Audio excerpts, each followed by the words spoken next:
Alden Nature Update, yung event ni Alden for OFW Kabuhayan Expo 2026 dyan sa SMX Convention Center, Manila. Ito yung message ni Alden. And to my AT, maraming salamat for always being there to support me. Number one, sa Sparkle Run.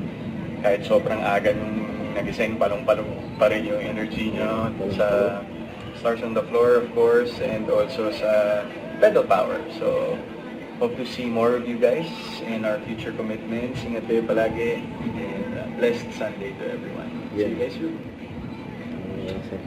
Hindi lang masusukat sa kita o sa negosyo, kundi sa kalusugan ng isip, puso ng bawat pamilyang Pilipino. Isang paalala lang po sa ating mga mahal na OFWs, kung kayo man po ay may pangangailangan na tulong ng, or kailangan nyo po ng taong makikinig sa inyo pong mga saloobin at problema, wag niyo pong kalimutan na nandyan po ang OWA. Pakita nito na sama-sama po tayong kumikilos para sa kapakanan ng ating mga OFW at kanilang mga pamilya.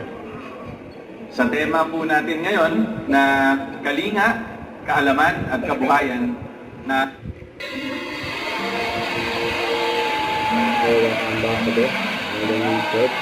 A round of applause, ladies and gentlemen, OFW Kabuhayan Expo 2026.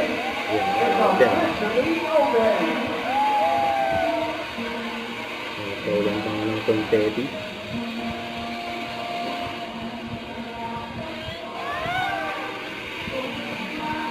Ang dami tao dyan sa SMX Convention Center.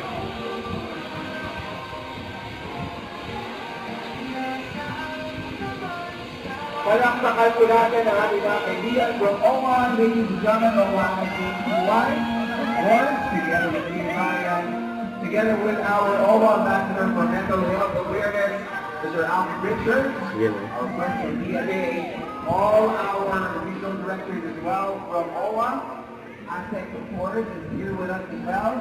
Again, palakpakan po. Don't forget to subscribe, click the notification bell for my update. This is Richard in Action Live. Stay tuned for more videos. See ya.